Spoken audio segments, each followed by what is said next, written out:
ऐसी घटना थी जिसने पूरे देश को हिला के रख दिया था। जिस रूप में मारा गया था उसको, जिस रूप में मारा गया था, वो ऐसी मानवीय घटना थी। और हमने 4 घंटे में मुलजिम को पकड़ लिए, 4 घंटे में। और फिर भी केस ले लिया NIA ने, नेशनल इन्वेस्टिगेशन एजेंसी ने। हमने कोई एतराज़ नहीं किया, उसी रात को ले लिया केस, क्योंकि वो राष्ट्रीय एजेंसी है, हो सकता है उसमें कोई और एंगल हो, तो हमने एतराज़ नहीं किया। और उसके बावजूद भी उस केस को आज तक वो 3 साल हो गए हैं। NIA कोर्ट जो है वहाँ पे कोई जज बैठती नहीं है, खाली पड़ा रहता है। आज तक बयान NIA करा नहीं पाई उस केस के अंदर। परिवार और प्रदेशवासी न्याय मांग रहे हैं, कब मिलेगा न्याय उनको? क्योंकि वो घटना खाली एक परिवार की नहीं थी, पूरे प्रदेशवासियों की थी। चाहे कोई जाति धर्म के लोग हो, सबको उस घटना ने बहुत पीड़ा पहुंचाई। उसका जवाब इनके पास नहीं है। और चुनाव में हमारे खिलाफ में मुहिम खड़ी कर दी हमने। तो देखिए, उनको अरेस्ट कर लिया, और सरकार क्या कर सकती थी? हमने दोनों बच्चों को नौकरी दे दी, 50 लाख का पैकेज दे दिया। पहली बार आज़ादी के बाद में किसी को इतना बड़ा पैकेज मिला है, वो कन्हैया लाल के परिवार को मिला था। फिर भी चुनाव में इसको मुद्दा बनाया गया हमारे खिलाफ में, और उस समय नुकसान भी हुआ। वो ऐसा मुद्दा था मार्मिक, झूठ बोल बोल करके 50 लाख दे दिए मुस्लिम को और 5 लाख दे दिए कन्हैया लाल के फैमिली को, हिंदू को। इतना बड़ा झूठ कोई बोल सकता है क्या? इतना बड़ा झूठ। और बोलने वाला अमित शाह जी भी थे मुख्य रूप से। और पूरे प्रदेश के अंदर ये बात फैल गई कि वास्तव में 5 लाख 50 लाख हिंदू मुस्लिम। आप बताइए, हमें चुनाव हारने में ये भी बहुत बड़ा एक कारण था हमारा, जिसमें लोगों को गलतफहमी हो गई। इस प्रकार से हिंदू मुस्लिम भी किया गया, प्रदेशवासी कभी माफ नहीं करेंगे। अब मैं पूछना चाहता हूं अमित शाह जी से, कृपा करके आप राजस्थान पधारे हैं, आपका स्वागत है, पर कम से कम आज अपनी मीटिंगों में इसको आप प्रदेशवासियों को जवाब दें, भाई वास्तव में ये घटना क्यों नहीं अभी तक सजा हुई? इन लोगों को सजा क्यों नहीं हुई आज तक? हो सकता राजस्थान सरकार इसको देखती, SOG देखती, टेस्ट देखती, हो सकता आज तक उनको सजा हो जाती, चाहे वो आजीवन हो या फांसी की सजा हो, कुछ भी हो, वो सजा होके रहती। इतना बड़ा केस था वो। सब काम छोड़ के मैं खुद गया वहां पर, दौरे मेरे खत्म करके गया, चीफ सेक्रेटरी गए, DG पुलिस गए, विश्वास दिला दिया वहां उदयपुर जनता को कि सरकार पूरी गंभीर है। इसलिए कोई हिंदू मुस्लिम का वहां पर तनाव नहीं हुआ। ये हमने किया उस वक्त में। पूरे देश में की तारीफ हुई मीडिया के अंदर। और ये लोग बीजेपी वाले उस वक्त भी चले गए हैदराबाद के अंदर। इनको कोई मीटिंग थी हैदराबाद के अंदर, इनको कोई चिंता नहीं उदयपुर में कहीं आग लग सकती है, इतनी बड़ी घटना हुई है। सब नेता चले गए। बताइए, गुलाब सिंह कटारिया वहां के MLA है, चले गए सब लोग। तो कहने का मतलब इतना बड़ा गंभीर केस था, पूरे देश में उसकी बहुत ही बड़ी प्रतिक्रिया हुई। उसके लिए भी इनका ये अप्रोच है देश के अंदर। बताइए आप, ये मुझे एक तो कहना था आपको कि कृपा करके आप भी पूछिए अमित शाह जी से, आज वो पब्लिक को बताए न्याय कब मिलेगा कन्हैया लाल के परिवार को और प्रदेशवासियों को। ये मैं पूछना चाहता हूँ। 3 वर्ष हो गए। 3 वर्ष किसे कहते हैं? अरे 6 महीने फैसले हो जाते गई तो कई ऐसे केस होते हैं आज तक कि 3 महीने में 6 महीने फैसले हुए हैं। लोग फांसी सजा हो जाती है, आजीवन कारावास हो जाती है। इस केस के अंदर आप बता दीजिए कुछ भी नहीं हो रहा। एक तो केस ये, दूसरा जो है आज आर्टिकल आया है मुख्यमंत्री महोदय का। आर्टिकल आया, अच्छी बात, 5 साल बनाम 1.5 साल कीर्तिमान स्थगित कर रहे हैं। पूरे प्रदेशवासी और प्रदेश के गांव गांव में तो ऐसी सरकार का निकम्मापन, नाकारापन मैंने कभी नहीं सुना किसी सरकार का।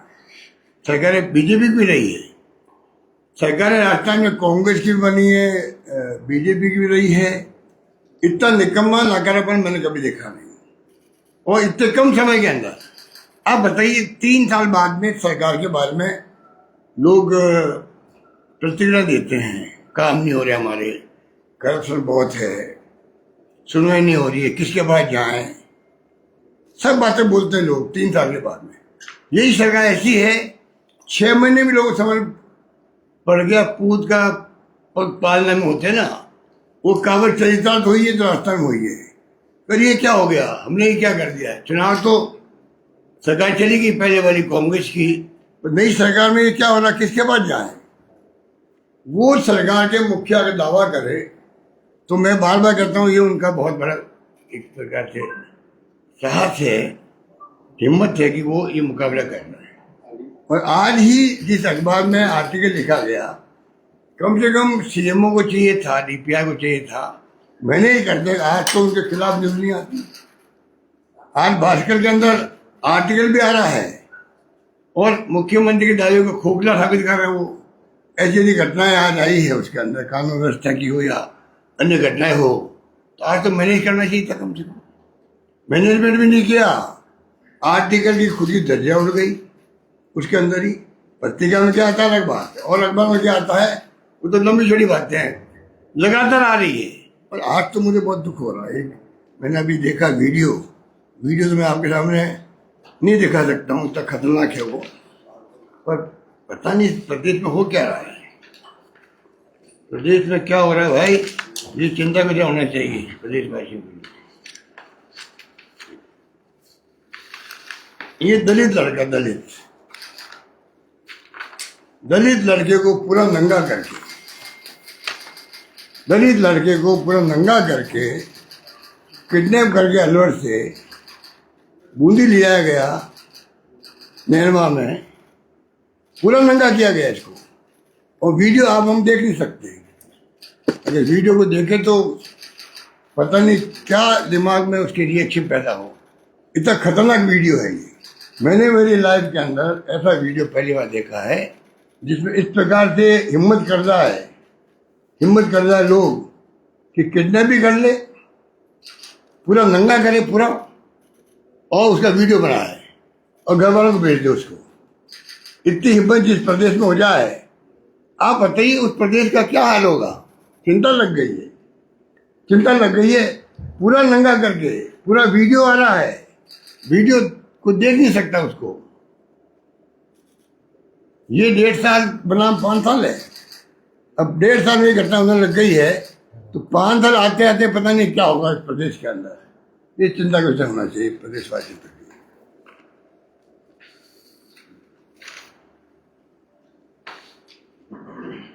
धन्यवाद। बिहार सरकार ने जैसे 125 यूनिट फ्री करने का फैसला किया, 125 यूनिट फ्री करने का फैसला किया है बिहार सरकार ने चुनाव से। ये छोड़िए बिहार को, बिहार की बात करेंगे, अभी बात राजस्थान करो तुम लोग। आप तो बात करें, इतने बड़े इश्यू है, हमारी प्रायोरिटी राजस्थान अभी है। सर एक वो आरटीएचएस स्कीम में गवर्नमेंट कर्मचारी को इसमें आ रहे, इलाज नहीं कर रहे, पैसा नहीं मिल रहा है, आरटीएचएस। बहुत दुर्भाग्य है। आज मैं कल बेंगलोर में था, परसों में बॉम्बे में था।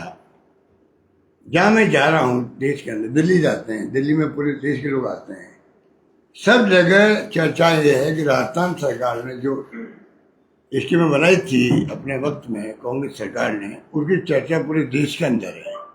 खाली हेल्थ की नहीं है, हेल्थ की तो है ही है, बाकी हमारी स्कीमों की चर्चा है। और 25 लाख का बीमा तो देश में, दुनिया में कहीं नहीं। मैं बार बार बोल रहा हूँ, लोग समझ नहीं रहे हैं कि मोदी जी की योजना जो है आयुष्मान भारत, वो सिर्फ 50% लोगों के लिए, मुश्किल से 50% लोगों के लिए देश के अंदर। हमारी स्कीम 100% लोगों के लिए, सबके लिए। पैसे वाले हैं 850 रुपये जमा कर दो खाली, बस 25 लाख का बीमा लो। घर घर में, गांव गांव में आज इस योजना की चर्चा हो रही है। और ये सरकार दावा उल्टा कर रही है। क्या इनको कहें? ये 1.5 साल बनाम 5 साल के बाद जो करने वाली है उनको हम क्या कह सकते हैं? आपने क्या क्वेश्चन किया? आरडीएचएस स्कीम में आरडीएचएस ही शानदार स्कीम थी। सीजीएचएस भारत सरकार की स्कीम है। मैं खुद मेंबर पार्लियामेंट था, मुझे उसका लाभ मिल रहा है आज भी। एमपी को मिलता है, एमपी को मिलता है।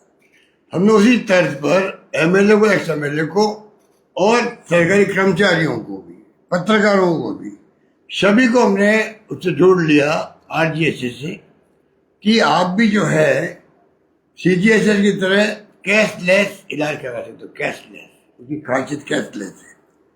उसका आपने 800-900 करोड़ रुपए अगर बकाया कर दिया प्राइवेट अस्पताल का, तो उन्होंने धमकी दे दी आपको, कम स्ट्राइक करेंगे।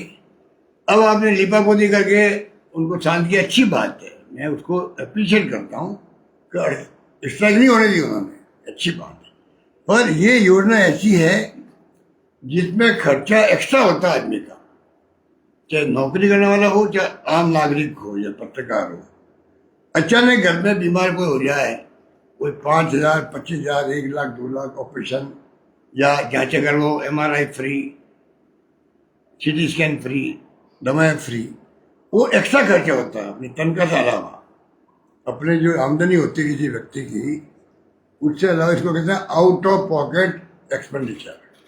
अचानक आ गया, उसको सरकार फ्री कर रही है, तो उसको अपनी प्लानिंग करने में, घर चलाने में आसानी रहती है। ये हमने किया। सर, राजीव गांधी दुर्भाग्य से जो है उनको कमजोर कर रहे हैं। इनकी टॉप प्रायोरिटी शिक्षा के साथ में स्वास्थ्य होना चाहिए।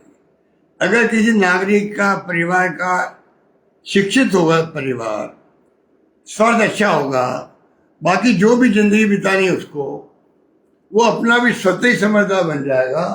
स्वास्थ्य अच्छा होगा, शिक्षित होगा, सब कुछ हो जाएगा। 2 प्रायोरिटी मुख्य, प्रायोरिटी सब मुख्य होती है, सड़कें मुख्य होती है, सबकी अपनी अपनी महत्वता होती है। पर ये 2 बातें ऐसी है, हमने ध्यान दिया इस पर। इंग्लिश स्कूल खोल दें, अंग्रेजी स्कूल है, ये हमारे बच्चे हिंदुस्तान में जो है सबसे आगे निकलेंगे।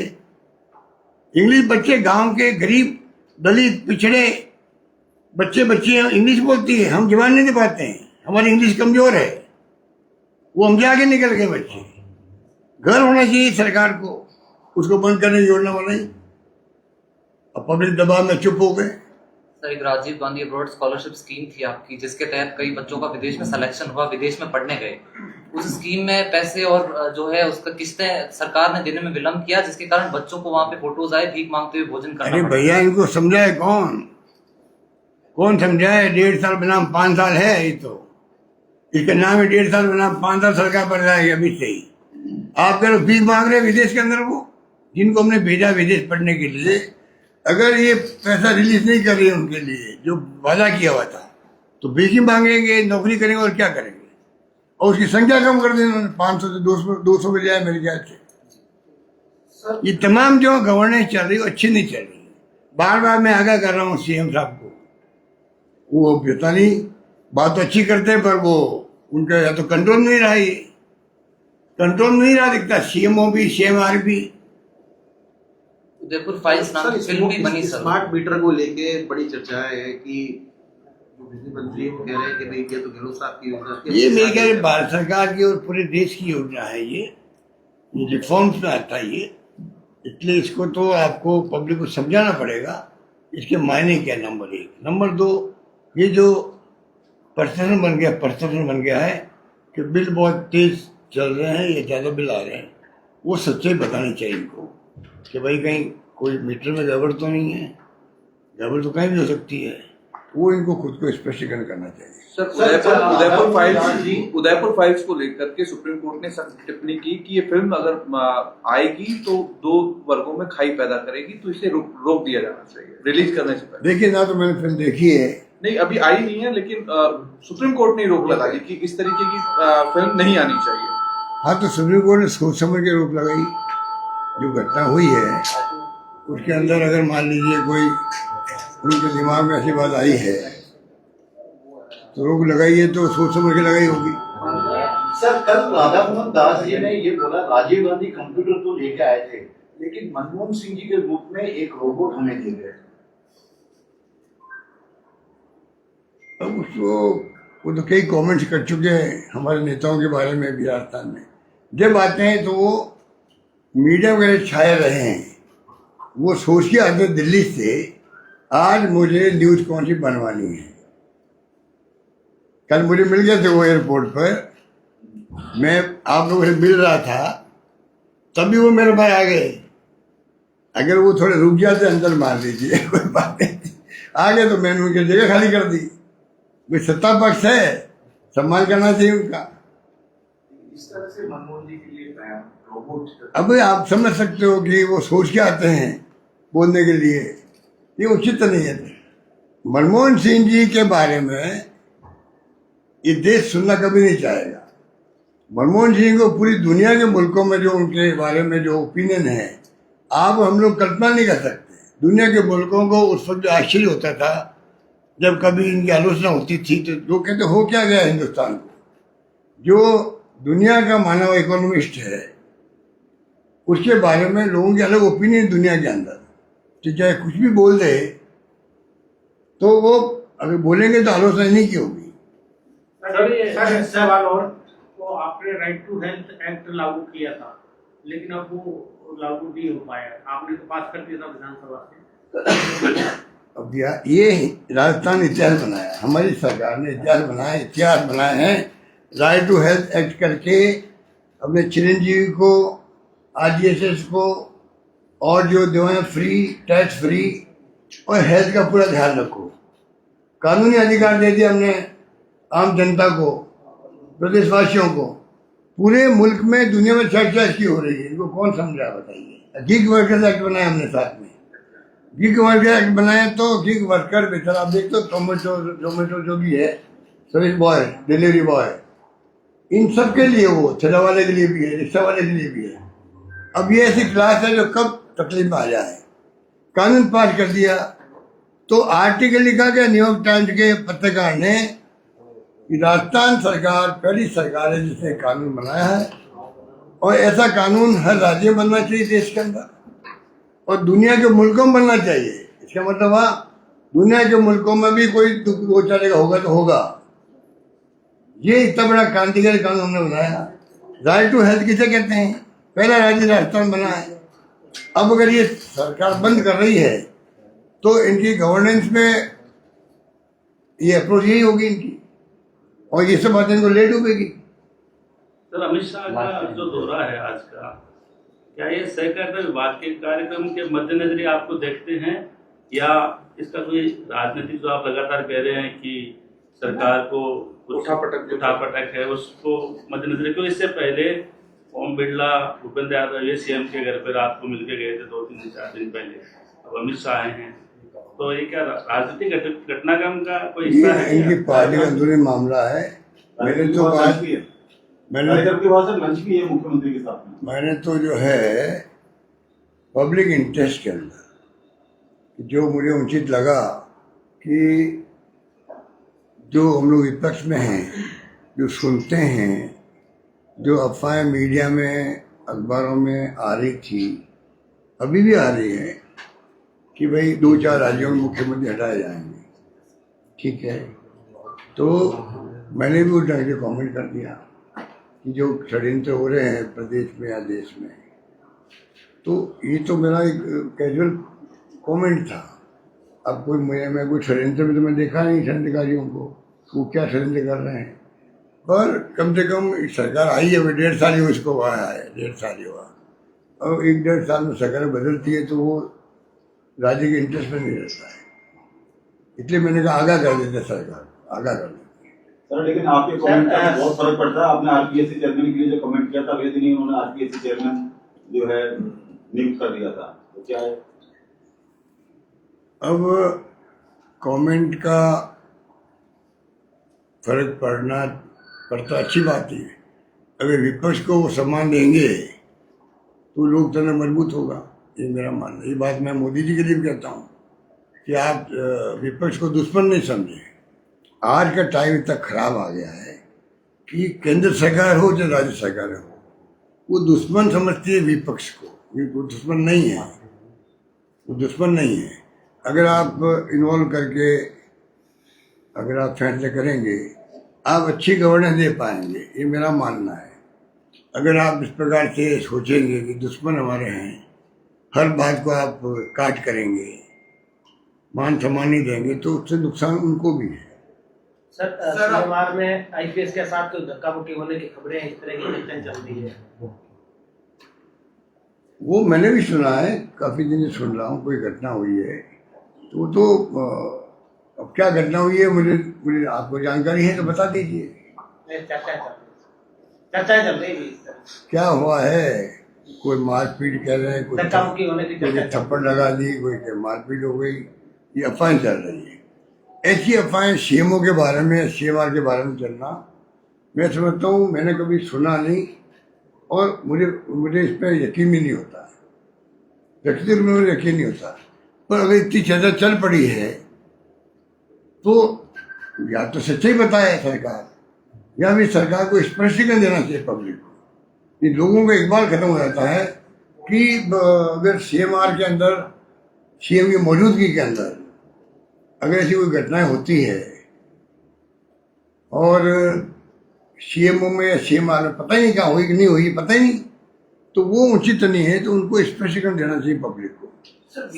सर ये बात उचित नहीं है कि जहाँ नंबर 1 अथॉरिटी हमारी है प्रदेश की है, मुख्यमंत्री तो पद बहुत बड़ा पद है, वहाँ पे अगर घटना होती है तो वो स्पष्टीकरण आना चाहिए। सर आपने स्कूलों के मर्जर का मुद्दा उठाया था।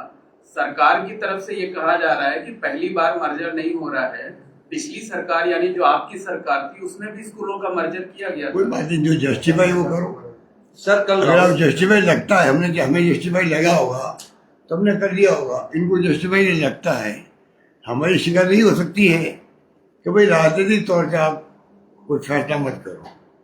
अगर आप जस्टिफाई करते हैं तो वो फैसला करे सरकार। सर बिहार का वोटर लिस्ट से नाम काटने का मुद्दा राहुल गांधी भी उठा रहे हैं कि वोटर लिस्ट से कई लोगों के नाम गलत तरीके से काटे जा रहे हैं। क्या आपको लग रहा है कि चुनाव आयोग इस तरह का? अब तो सुप्रीम कोर्ट में केस चला बाबू, थोड़ा इंतजार भी करो क्या होगा। सर कल राहुल गांधी की बैठक थी, हेमंत बिस्वा शर्मा के लिए कुछ नेताओं के साथ बातचीत हुई, लेकिन और कोई बात?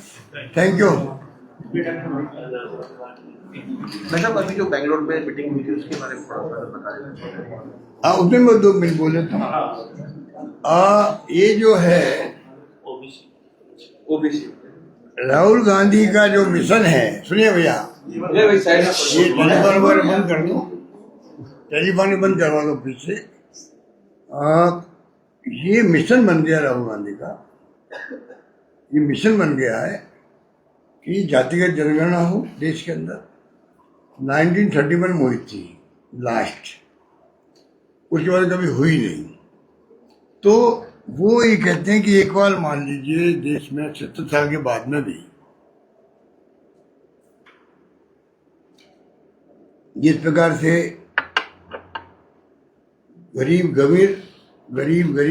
रहता जा रहा है, या गरीब बढ़ती जा रही है, अमीर ज़्यादा बढ़ते जा रहे हैं, तो अमीर गरीबी खाई बहुत ज़्यादा बढ़ गई है। इसलिए जरूरी एक बार जातिगत जनगणना हो, सोशियो इकोनॉमिक सर्वे भी हो जाए, ठीक है? तो उससे कम से कम सरकारें कौन सी होगी कोई पता नहीं, उनको सुविधा हो जाएगी किस प्रकार से हम अपनी योजना बनाएं, प्लान करें, बजट बनाएं। तो तमाम तरीके से साइंटिफिक तरीके से फैसले होंगे, वो जनहित के अंदर होंगे। और जो ज़्यादा पिछड़े हैं, SC के हैं, ST के हैं, OBC के हैं, या जो इकोनॉमिक बैकवर्ड हैं, उन सब का मतलब इस प्रकार से जस्टिफाई हो जाएगा उनको। अब 10% आरक्षण मिल गया अभी EWS को, आपको जान के खुशी होगी या गर्व होगा। ये मैंने जो है सबसे पहले हिंदुस्तान के अंदर मई 2003 को, तारीख क्या थी, 21 मई 2003 को मैंने खुद ने इसको, पहला राज्य है मेरा राज्य, कांग्रेस सरकार थी, जब हमने इसको उठाया था, जब चर्चा ही नहीं थी इसकी, कि जो बैकवर्ड लोग हैं, इकोनॉमिक बैकवर्ड हैं, उनको भी आरक्षण मिलना चाहिए। ये मैंने पहली बार उठाया देश के अंदर। उसके बाद में फिर वाजपेयी गवर्नमेंट चली गई, मनमोहन सिंह सरकार ने एक कमीशन बनाया इसके लिए, वो चलता रहा। फिर भी इन्होंने कमीशन बनाया होगा, अब जाकर के वो अभी 2 साल पहले 3 साल पहले 10% आरक्षण मिल गया है, पार्लियामेंट के कानून बना के मिल गया, ठीक है। तो 50% सीमा की जो बात करते राहुल जी, वो 60 तक वैसे ही आ गए हैं, कानून तौर से आ गए हैं, तो सीमा रही नहीं है। तो वो ये कहते हैं कि आप अगर मान लीजिए ये सब सीमा तोड़ो और पूरा सर्वे हो, उस वक्त ये फैसला करो भाई वास्तव में आरक्षण किस रूप में हो, किन वर्गों कैसे हो, आपको आसानी हो जाएगी। राहुल गांधी कोई जनरल कास्ट के खिलाफ नहीं है, वो ये कहते हैं कि वो बोलते हैं, आज भी आप सुनते होंगे, SC ST OBC और EWS सबके लिए बोल रहे हैं। आज कोई कम्युनिटी है जनरल कास्ट की भी है, उनमें ही गांव में आप जाओगे तो गरीब मिलेगी आपको, कोई कम्युनिटी शादी नहीं होती बच्चियों की। ऐसी गांव है, ऐसे इलाके हैं, ऐसे परिवार हैं, उनके बच्चों की शादी नहीं होती है।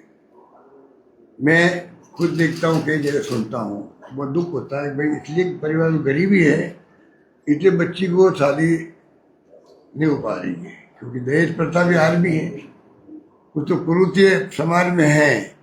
उस पर आजकल तो राजनीतिक पार्टियां जो है इमरजेंसी के बाद में नसबंदी पर है, या ये क्या कहते हैं, दहेज प्रथा है। पहले हमारे भाषण होते थे तो सामाजिक सरोकार से होते थे, सामाजिक सरोकार में क्या क्या कर सकते थे, मीडिया का फोकस भी सामाजिक सरोकार में होता था। अब तो हमें अखबार जब देखते हैं तो ढूंढना पड़ता है, खबर कहाँ मिलेगी। तो ये स्थिति है। तो कहने का मतलब ये कि ये तमाम बातें हमारे सामने, ये बात है। तो दिल्ली में भी जो मीटिंग हो रही है, तो बात क्या, क्वेश्चन क्या था? ओबीसी काउंसिल पे जो बैनर, तो ये जो है राहुल जी का जो सोच है, अब उसको लोग क्या है कि जो जनरल कास्ट वाले कुछ नेता लोग हैं बीजेपी के अंदर या RSS के लोग हैं, जिन्होंने कभी संविधान को स्वीकार नहीं किया, अब तो ये अम्बेडकर की बात करते हैं। पर और वो अमित शाह जी बोल ही गए थे उसके अंदर, कटाक्ष कर दिया या क्या किया, पर उसको लेके इशू बन गया था कंट्री में। तो कहने का मतलब है कि जो ये जिस प्रकार से इन्होंने किया है, ये अपना आप में राहुल गांधी का स्पष्ट सोचना है, कंट्री के इंटरेस्ट में सोचना है, क्योंकि ये रिफॉर्म्स को एकदम लागू होते नहीं है, सालों लग जाते हैं इसके अंदर, सालों लग जाते हैं, तब जाकर के आप उसका फल मिलता है। ज्योतिबा फुले ने और सावित्रीबाई फुले ने 200 साल पहले जो फैसले किए थे या अभियान चलाया था रिफॉर्म्स के, तो उसमें कितना टाइम लगा होगा, अब जाकर के पिछले 20-25 सालों में ये सब शिक्षा हुई है लड़कियों की। लोग माइंड नहीं करते लड़कियों को पढ़ाने में या महिलाओं को, तो वो तो कह रहे उस वक्त तो पाप लोग समझते थे लड़कियों को पढ़ाना। रिफॉर्म शुरू उस वक्त किया, कितना लंबा सा लगा। तो ये राहुल गांधी चाहते हैं कि जो SC ST OBC लोग हैं, इनको मुख्य धारा में लाया जाए। मुख्य धारा में लाएंगे तो देश की ताकत बढ़ेगी, देश की ताकत बढ़ेगी। एक तबका अगर परिवार में एक भाई कमजोर रहता है और एक भाई आगे बढ़ जाता है, तो परिवार में भी वो एक जो स्पीड होती है आगे बढ़ने की, उसमें टूट जाती है। ये देश है, सब तबके कम से कम मुख्य धारा में आ जाए, सब तो कोई एक से हो नहीं सकते। तो उसमें उनकी सोच है, वो क्रांतिकारी सोच है, वो क्रांतिकारी सोच है। मैं पूरा समर्थन कर रहा हूँ उनको। मैं चाहता हूँ कि SC ST OBC को अगर मालूम पड़े, मुख्य रूप से OBC के लोगों को, उनको पता ही नहीं राहुल गांधी जी जो बोल रहे हैं उसके फायदा हमें मिलेगा कभी निकाली।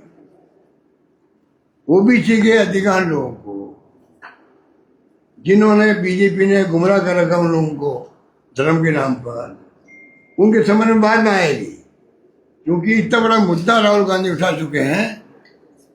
इतना बड़ा मुद्दा ये उनको खुद को भी नहीं मालूम है उनके नेताओं मालूम हो रहा है, ये सामाजिक संगठन है ओबीसी के, उनको मालूम है कि हाँ ये बहुत बड़ा मुद्दा हो गया, हमारे इंटरेस्ट क्या है, आम जनता को मालूम नहीं। तो ये भी अभियान चलना चाहिए। अभियान खाली ओबीसी वाले क्यों चला है, अभियान जनरल कास्ट वाले क्यों नहीं चला है? क्योंकि जब ये मैं मुख्य धारा की बात कर रहा हूँ, पब्लिक इंटरेस्ट में है, तो कोई वर्ग हो उनको आपस में इन अभियानों को चलाना चाहिए, जिससे कि ये सर्वे होके रहे। एनडीए गवर्नमेंट ने अभी फैसला कर लिया कैबिनेट में, अभी भी आशंका लोगों को है, ऐसा नहीं बिहार चुनाव के बाद में कोई बहाना करके इसको वापस पीछे छोड़ दे। ये अभियान जो फैसला हुआ है उसके ऊपर भी लोग डाउट कर रहे हैं। हम चाहेंगे कि वो फैसला लागू हो। एनडीए गवर्नमेंट अभी है तो सेंसस लागू करे, सेंसस के माध्यम से ओबीसी जो है वो जातिगत जनगणना ये पूरा करे, ये बात थी। ठीक है, अरे अगली बार मैं आपका मुख्य ये मोबाइल फोन बाहर रखवाऊंगा, ठीक है? मुझे बहुत डिस्टर्ब करता है मोबाइल फोन, अगर बाहर जगह तो ब्रेकिंग है। हाँ ये बात देखी नहीं, उनको घंटी में लगे, घंटी में लगे, रिंग पर साइलेंट करे, साइलेंट मोड पे आ जाए।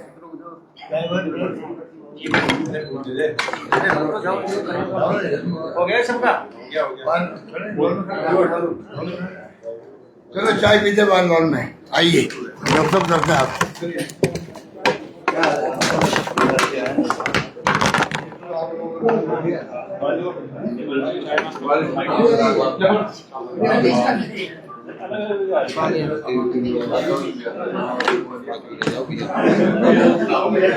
जयपुर